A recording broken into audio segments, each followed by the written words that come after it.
And now the Bengals, and he's making his second straight start. 3rd down and 4. Browning has a man. Chase, one-handed grab for the first down. And Jamar Chase reminding everybody just how great he is for 17 yards. Yeah, that's pretty good by Jamar Chase. He had the back underneath if he just wanted to take it right away with Mixon, but instead he goes outside, does a good job, and obviously Jamar Chase, one of the best receivers in all of football, makes a nice play on this ball that was thrown behind him.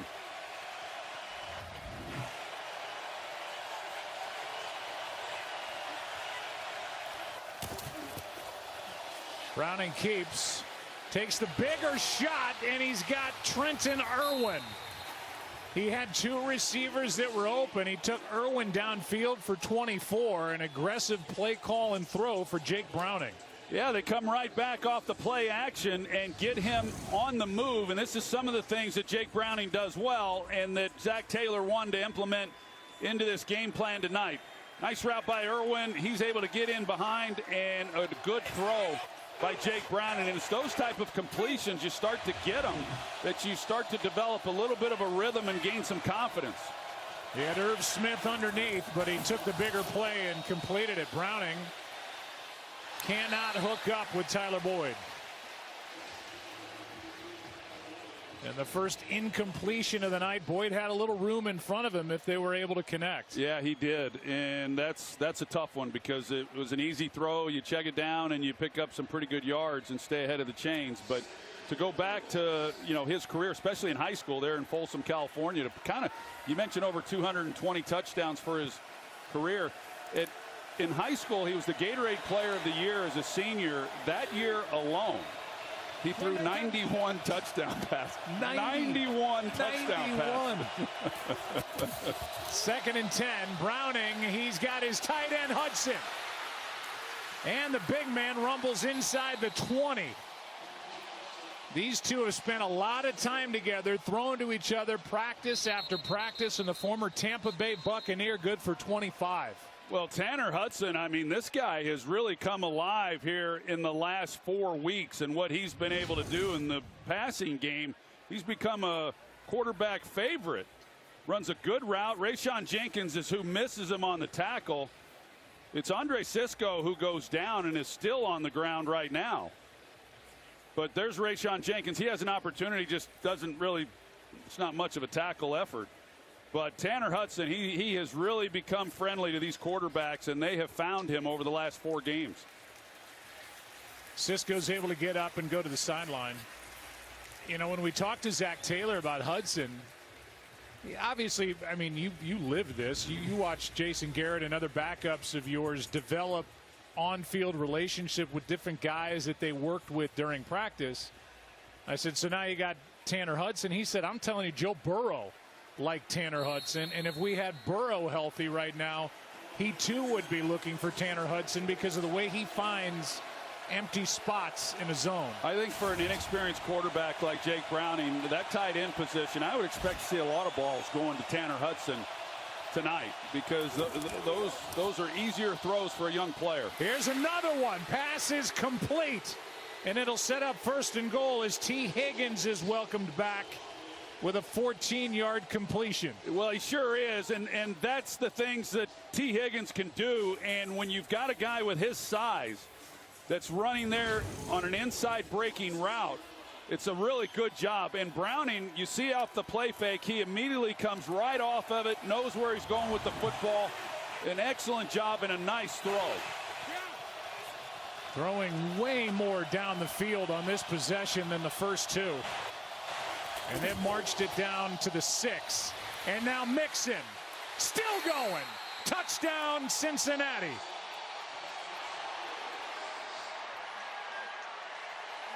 A 7-7 game here in Jacksonville. 92-yard drive by the Bengals, their longest drive of the season. Team that started 1-3, they won 4 straight. Burrow was rolling, the calf was healthy, and then he gets hurt. They've lost 3 straight.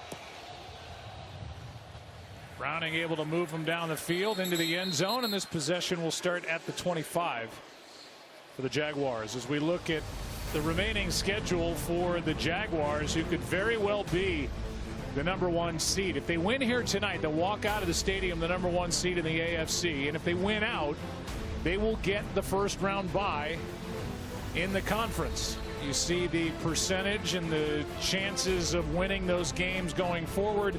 That big home game on a Sunday night against the Ravens, their biggest test by far down the stretch. And it's the conference record of the Jaguars, which would go to 7-2 to make them the top seed in the AFC with a win tonight. Pass is caught by the tight end, and taking a knee after a 9-yard gain is Luke Farrell. 2nd and 1. Well, this is an offense that, unlike Cincinnati, that uses a lot of 3 wide receiver, they mix it up. So they are accustomed to playing with 2 tight ends. And Luke Farrell now comes in along with Evan Ingram. And Evan Ingram, in a lot of people's eyes, is a big wide receiver. But losing Christian Kirk is obviously a blow to this group. And now it looks like they're going to lean a little bit more than what they typically would on their 2 tight end package with Luke Farrell in the lineup. We bring in an extra offensive lineman, Blake Hance. 3rd time they've done that already in this game. And ETN gets a first down with a 2-yard pickup. One interesting note in this game is that Brenton Strange, who's been playing really well, injured his foot late in the week, the 2nd-round pick from Penn State. So that man, Doug Peterson, had, I'm sure, a great moment with his son Josh, who's been on the practice squad. He's bounced around on practice squads and in camps with a couple of different teams. He's active for the first time in an NFL game. The first son to play for his father in a game since John and John McKay. A gain of 4 on a carry by Dearness Johnson, and DJ Reader makes that stop. Well, there's no doubt that's got to be pretty cool for those two. And you can only imagine what Doug Peterson might have said to Josh in the locker room before this game. He's been on the practice squad or in camp with the 49ers, the Saints, the Chiefs. Played in the USFL for the Houston Gamblers, and now playing for his dad in Jacksonville and active. 2nd and 6.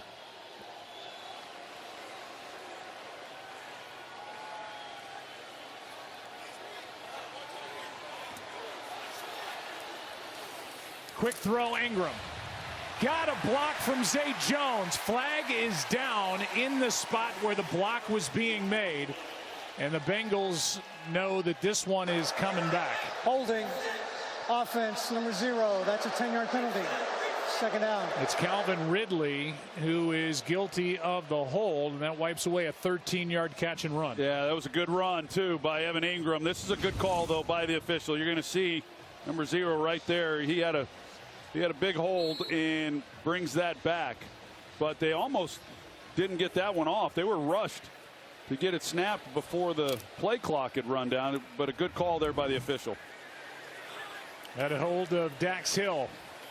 Dax Hill, Nick Scott, Jordan Battle trying to take the place of 2 really good safeties. No longer with the Bengals, and Jesse Bates and Von Bell. Here's Ingram trying to get that yardage back. He's able to get across the 40 and pick up 8.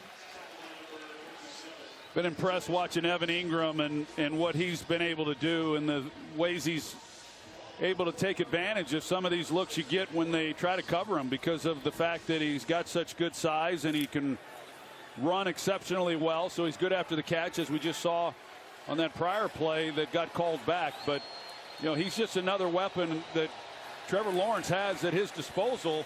You lose one in Christian Kirk, a big one, but he's still got plenty of weapons to get the ball too. Bengals came across. If it's against them, it'll make it 3rd down and 1. Neutral zone infraction on the defense, number 91. That's a 5-yard penalty. 3rd down. Trey Hendrickson was not alone. Cam Sample came across as well. So 3rd down and 1 now. A little bit easier as Hendrickson was trying to get a jump.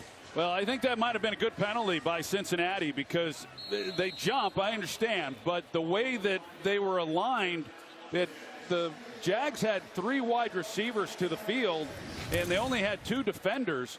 You can see over here that they just were not going to be able to cover them all up, and I think that's where Lawrence was going to go with the football. 3rd down and 1. Lawrence, second time tonight he's picked up a first down, plowing ahead behind his big center Luke Fortner, and over the right side with a 5-time Pro Bowl guard Brandon Sheriff. Well, this offensive line, you got to give credit to general manager Trent Baalke in that they lose Cam Robinson last week. But Walker Little, who started the year at left tackle, had been playing left guard. He now kicks back out to left tackle. But why I say Trent Baalke is he made the trade for Ezra Cleveland with Minnesota. And now here's a veteran guy who's played a lot that steps in at guard. Former 2nd-round pick. Handoff to Etienne. He's got another first down for the Jaguars with just over 8 to play in the first half, a gain of 11.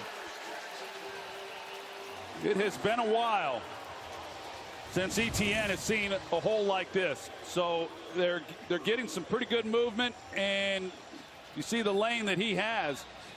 But this is a back who last year was averaging over 5 yards a carry, and this year he just has not had as much running room really throughout much of the year.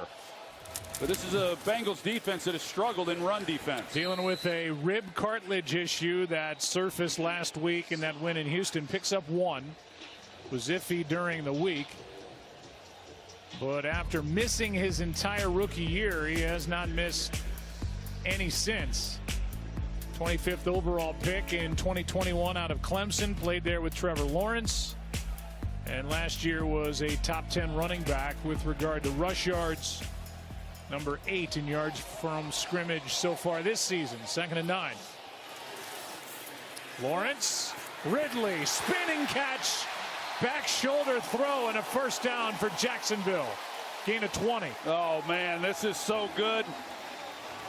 It's really the only place that Trevor Lawrence could put it. He's got safety help, and so he's playing tight coverage, but just put it on the back shoulder, and man, it doesn't get any better than this. You see the tight coverage there, and Ridley just able to adjust on the fly. Does an outstanding job. Good drive now put together by the Jaguars. 10th play. First down at the 22. Quick throw. Ingram looking for blocks. Getting blocks. And his first touchdown of the year.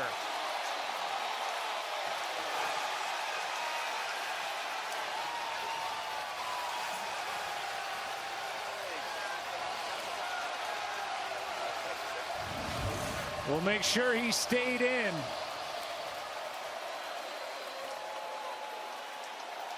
And he did. Yeah, he sure did. And that was really set up by the fact that he got 2 key blocks. One by Zay Jones, but the one that really sprung him was when they put Etienne out there, and then he makes the key block that gets Ingram out on the edge and into the end zone.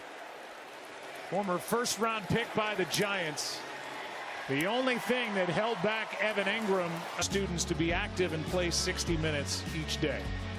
Yeah, it's a great job that the NFL Play 60 Fitnessgram and the Cooper Institute being a big part of that, and all of these teachers and coaches that are there and showing these young kids how to be active and live a healthy lifestyle. It's fantastic. Trevor Lawrence was 5 for 5 on that possession. Evan Ingram had 3 of the receptions, including the 22-yard score. And it's his first touchdown here in this stadium as a Jaguar. His touchdowns last season were all away from Everbank Stadium, and we go back to the touchdown. Yeah, you see the job that Travis Etienne and then Zay Jones out there, and the job they do blocking that helps spring then Evan Ingram, particularly Etienne. Just an excellent job by him, and we've seen a lot of these blocks already here in this first half by a lot of different receivers. Calvin Ridley's been involved in some of these as well, but that's just good teamwork and doing what you need to do in order to help your teammate. 4th possession for the Bengals, who have turned it over on downs, missed a field goal, and then marched down the field for a 92-yard scoring drive.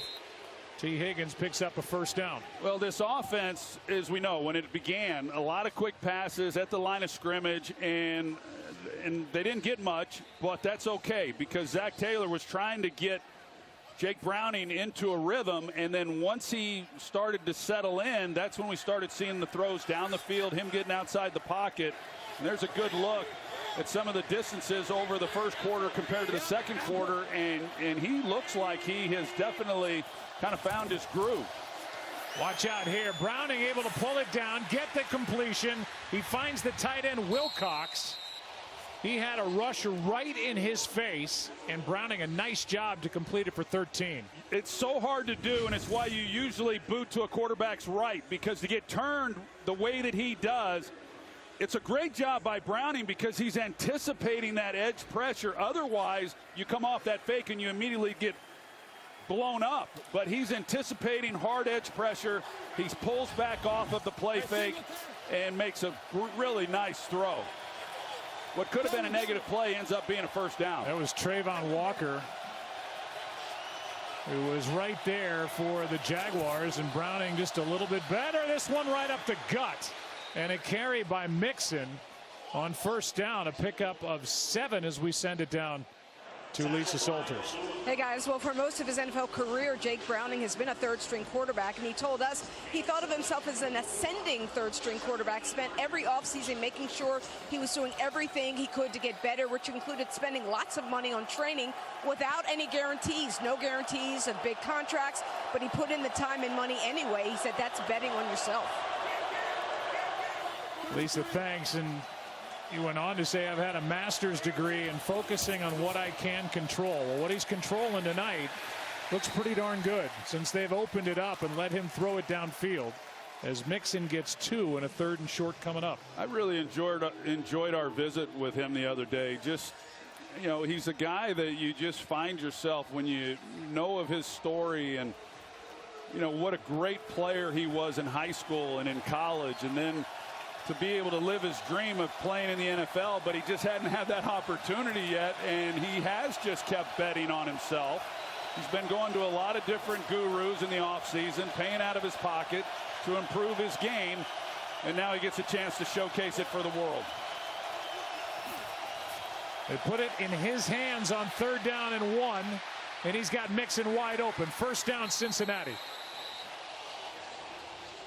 Let's look at some of the throws in the action tonight for Jake Browning, who told us, you know, I haven't even had many preseason reps, so I didn't know what to work on. He's starting to get the ball down the field, and it's looked better and better the last 2 possessions. Yeah, because early when like that throw right there, it's a T. Higgins. I mean, you know that's a tight window, and you've got to throw it with some velocity and fit it in there, and you got to be on target. And so, yeah, you see him get more and more confidence as he's hanging in there. Smoot defending for Jacksonville, and Tyler Boyd got it on the handoff, picked up 5, and then took out a coach or member of the staff over on the sideline, and a pickup of 5 yards on first down by Tyler Boyd. Well, a little bit like the last time that Jacksonville was able to go down and get a touchdown. You've got Cincinnati just coming right back, and they're not going away. Coming up on the 2-minute warning. 2nd down and 5. Quick setup and throw. That was tipped and incomplete with Boyd the target. 3rd down. It was Gregory Jr. who came in and got his hand on it. He's the one who has stepped in with Trey Herndon going down as the nickel corner and does a good job of getting his hands up. But Jr., he hadn't played much defense coming into this game. So he gets his number called with a pretty significant injury on the defensive side with Trey Herndon out.